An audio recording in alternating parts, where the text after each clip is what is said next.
আজকে আমরা কোন হরফ শিখবো? আলিফ। কোন হরফ? আলিফ। আলিফ। প্রতিদিন আমরা একটা করে হরফ শিখবো। কটা করে? একটা করে। তো আজকে আমরা আলিফ হরফের প্রথম হরফ শিখবো। এই হরফটা আমাকে বলেন তো? আলিফ। আলিফ। কি নাম? আলিফ। আলিফ। আলিফ। আলিফ। আলিফ। আলিফ। আলিফ। আলিফ। আলিফ। শেষে বাতাস বের হবে, ঠিক আছে? আমার মুখের দিকে লক্ষ্য করবেন। আলিফ। আলিফ। আলিফ। আলিফ। আলিফ। আলিফ। আলিফ। আলিফ। এই হরফটার নামটা আমরা কি জানলাম?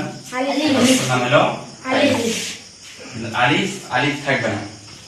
আলিফে যখন জবর জের পেশ, আলিফে যখন জবর জের পেশ যজন তাসদীদ আসলাম, আলিফ কি হয়ে যায়? হামজা হয়। কি হয়? তাহলে এই আলিফ থেকে কি হবে এখন? হামজা হবে। কি হবে?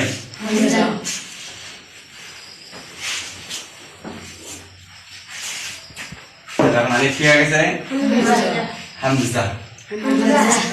কি বলবেন এটার নাম? হামজা।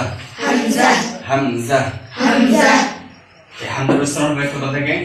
হলকের শুরু হইতে। কি হইতে? হলকের শুরু কোনটা বলেন দেখি? এই কোনটা? অনেকে হলকের শুরু মানে এটা এটা মনে করে, আসলে হলকের শুরু কোনটা? এটা। ঠিক আছে? হরফের শুরু হইতে দুইটা হরফ উচ্চারণ হয়। কয়টা হরফ? একটা হচ্ছে হামজা আর একটা হচ্ছে হা। ছোট হা। কোন হা? এই দুইটা হরফ উচ্চারণ হয় কোথা থেকে? হলকের শুরু হইতে। হলকের কি হইতে? শুরু হইতে। তাহলে আমরা এই দুইটা হরফের মধ্যে কোন হরফ শিখবো আজকে? হামজা।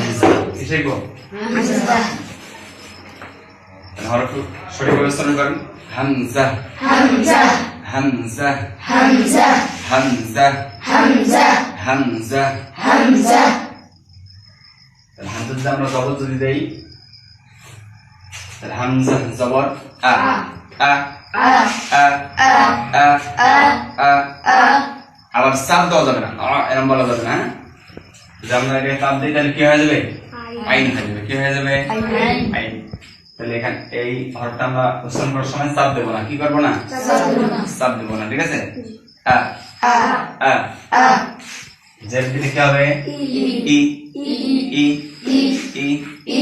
ওই চাপ দেওয়া যাবে না। হ্যাঁ, চাপ দিলে কি হয়ে যাবে? আইন হয়ে যাবে। কি হয়ে যাবে? হামজা তখন কি হয়ে যাবে? হরফ তখন কি হয়ে যাবে? পরিবর্তন হবে। আর হরফ পরিবর্তন হলে তাহলে অর্থে কি হবে? লাহানে জলি, অর্থাৎ বড় ভুল হবে, নামাজ ভঙ্গ হবে। কি হবে? আমরা খেয়াল করবো। হামজা জবর আ। হামজা জের ই। হামজা পেশ উ। আ ই উ। আ ই উ। আ ই উ। আ ই উ। পেশ দিলে উ। আ ই উ। আ ই উ। আমরা এটা সারাদিনের মধ্যে বেশ কিছুবার মস্ক করবো। ঠিক আছে? 10 বার না হলে 20 বার, 20 বার হলে 100 বার। যতক্ষণ পর্যন্ত হবে না ততক্ষণ আমরা কি করবো? এটাকে বারবার মস্ক করবো। ঠিক আছে? তাহলে ইনশাআল্লাহ আমাদের এটা হরফটা কি হবে? সহি হবে। এক জায়গায় যদি আমরা সহি করতে পারি, পুরো কোরআন শরীফে যতবার হামজা আসবে তাহলে কি হবে? আর আমাদের ভুল হবে না ইনশাআল্লাহ।